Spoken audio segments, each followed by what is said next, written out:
सोरखारनिफ्राय जेबो अनसुंथाइ मोनाखै बा माबा मोनसे अफिसियेलिनिफ्राय जेबो अनसुंथाइ मोनाखै। बे नुथाया सेरेन दैसानि माथावरि बायनानै जयपुर गामिनि सिलिंखार जानाय नुथाय। नोंथांमोना नुनो मोन्दों जयपुर गामिनि आबादथिलिफोरा सिलिंखार जानायनि थासारि।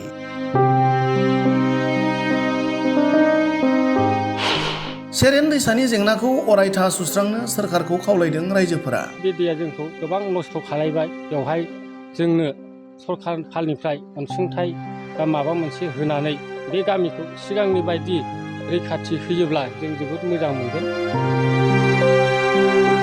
सावन दाननि थाद'नाय गैयै जुब जुब अखा हानायाव धेमाजि जिल्लानि सिङाव थानाय जयपुर गामि सेरजों बोहैलांनाय सेरेन दैसानि माथावरिया बायनानै जयपुर गामिखौ सिलिंखार खालामलाङो।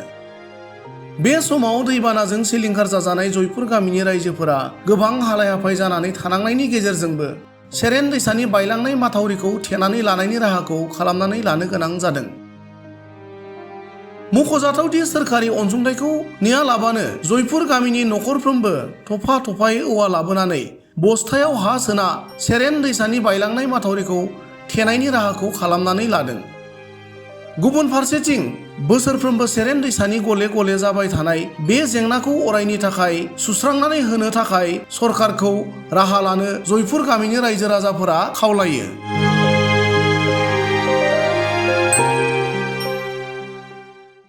दिनैसिमथ' बेबायदि अनसुंथाइनि खोथा गैया। बायनाया थांनाय 3 तारिख आगस्ट बिस्थिबार खालि बायदोंमोन।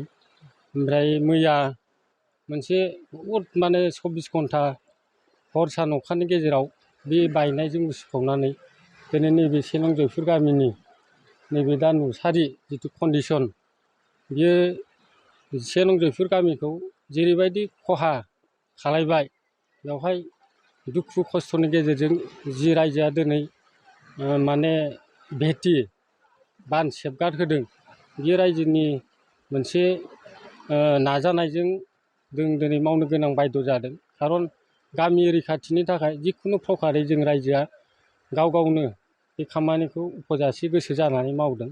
बेवहाय जों सोरबा राजनितिकनिफ्राय बा माबा मोनसे अफिसियेलिनिफ्राय जेबो अनसुंथाइ मोनाखै। बेवहाय जों रायजो हिसाबै लिडार बा जाथि संगठन हिसाबै दिनै नोंथांमोननि मेडिया फार्स्ट फैनानै जोंनि बे जाथायखौ सारा आसामाव फोरमायथिनो जा नोंथांमोना जोंनि खाथियाव फैनानै आर'ज गाबफैदों, सहाय सहिदा नोंथांमोननि थ्रुयै जों मोनसे आर'ज गाबदों जे जोंनि लुबैनाया बेनो जे जों गामिखौ जेरैहाय जों गोदो जौगा मांगा जेरै जों दैदेनबोदोंमोन, दिनैबो बे दैया जोंखौ गोबां नस्थ' खालायबाय। बेवहाय जोंनो सरखार फालनिफ्राय अनसुंथाइ बा माबा मोनसे होनानै बे गामिखौ सिगांनि बायदि रैखाथि होयोब्ला जों जोबोद मोजां मोनगोन। बेखौ आं नोंथांमोननि मेडियानि गेजेरजों बेखिनिखौ खावलायनाय जाबाय।